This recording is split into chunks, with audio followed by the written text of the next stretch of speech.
So we have an infinite series here, and the goal of this video is to try to figure out the interval of convergence for this series. And that's another way of saying for what x values, what range of x values is this series going to converge. And like always, pause this video and see if you can figure it out.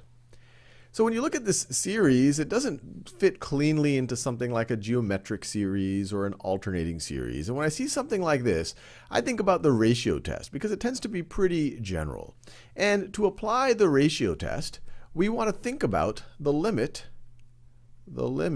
as n approaches infinity of the n plus 1th term divided by the nth term and the absolute value of that.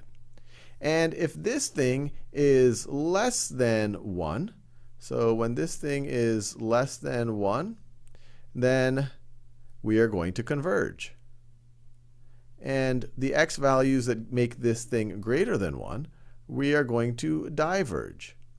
And the x values that make this equal to 1, well, then we're going to be inconclusive. And so we're going to have to use other techniques to think about whether we're going to converge or diverge. So let's just think about this. Let's just evaluate this. So let's do that. Limit as n approaches infinity of the absolute value of a sub n plus 1. Well, that's going to be x to the n plus 1. Let me color code this just so we know what we're doing.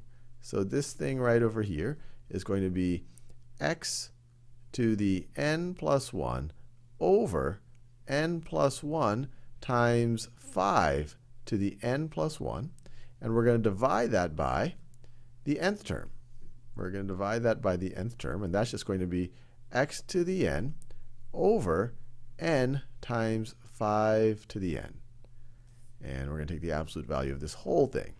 Now let me simplify this. I'll simplify it down here. So this is the same thing as x to the n plus 1 over n plus 1 times 5 to the n plus 1 times the reciprocal of this. So it's going to be n times 5 to the n over x to the n. And we could simplify this. This is going to be equal to, let's see, you divide numerator and denominator by x to the n. You're left with just an x. And then divide numerator and denominator by 5 to the n. That is going to be, that's a 1, this is a 1, and then this is just going to be 5 to the n plus 1 divided by 5 to the n. That's just going to be a 5. And so what do we have? We have x times n over, distribute the 5, 5n plus 1.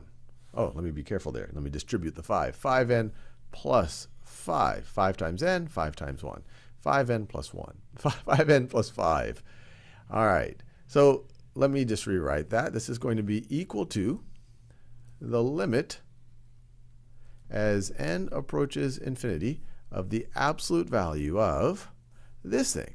And actually, to help us with this limit, let me rewrite it a little bit. Let me divide the numerator and the denominator both by n. I'm not changing the value. I'm doing the same thing to the numerator and the denominator.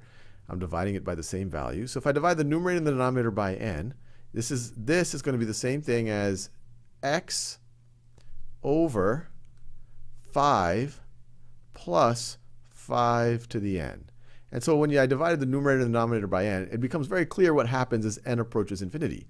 As n approaches infinity, x doesn't change, 5 doesn't change, but 5 over n goes to 0. And so this limit is going to be equal to x over 5. So that's a pretty neat, clean thing. So now we can use this to think about it. Actually, let me write this. This is going to be the absolute value of x over 5. And so now we can think about under which conditions is the absolute value of x over 5 going to be less than 1, and we're going to definitely converge. Under what conditions are we going to be greater than 1 and definitely diverge? And then on what conditions is it inconclusive? So let's just see when we know we can converge. So the absolute value of x over 5 is less than 1. This is our convergence situation. Well, that's the same thing as saying that x negative 1 is less than x over 5, which is less than 1. And you multiply all the sides by 5. This is the same thing as negative 5 is less than x, which is less than 5. So if we know that this is true, this is definitely going to be part of the interval of convergence. We know that if x meets these constraints, then our series is going to converge. But we're not done yet. We have to think about the inconclusive case. So let's think about the scenario where the absolute value of x over 5 is equal to 1. Or another way of thinking about this, that means x over 5 is equal to 1, or x over 5 is equal to negative 1. And this means that x is equal to 5, or x is equal to negative 5. So these are the two inconclusive cases using the ratio test. So let's test them out individually by looking back at the series and just substituting x equals 5 or x equals negative 5. So in the first scenario, let me find a new color here. Let me use red. So in the first scenario of x equals 5, let's go to our series. Then the series is going to be the sum from n equals 1 to infinity of 5 to the n over n times 5 to the n. Well, this is just going to be equal to the sum, n equals 1 to infinity, of 1 over n. And this is a harmonic series. This is the p series where p is equal to 1. And we know for our p series, if p is equal to 1, that's going to diverge. So this, and we know the harmonic series. We've done in other videos. This definitely diverges. So this diverges. And you can do that by p series convergence test. If the p for a p series is 1, well, you're going to diverge. So now let's think about, so 5 is definitely not part of our interval of convergence. Now let's think about x equals negative 5.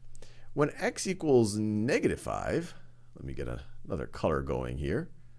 When x is equal to negative 5, then this thing is going to be equal to the sum from n equals 1 to infinity of negative 5 to the n.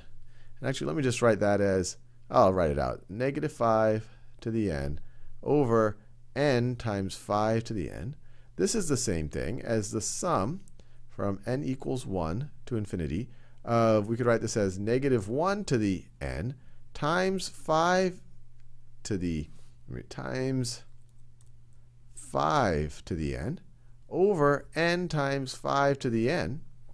And now this is an alternating harmonic series. And so you could actually use you might already know that converges, or you could use the alternating series test. And the alternating series test, it might be a little bit clearer if I write it like this, that this is an alternating series. So in an alternating series test, if we see that this thing is monotonically decreasing, and the limit as n approaches infinity is 0, this thing converges. The alternating harmonic series actually converges. So this converges. So given that this converges, you can view this as this boundary here, we would include that in our interval of convergence. So x doesn't just have to be strictly greater than negative 5. It could be greater than or equal to negative 5, but it has to be less than 5. This is our true interval of convergence.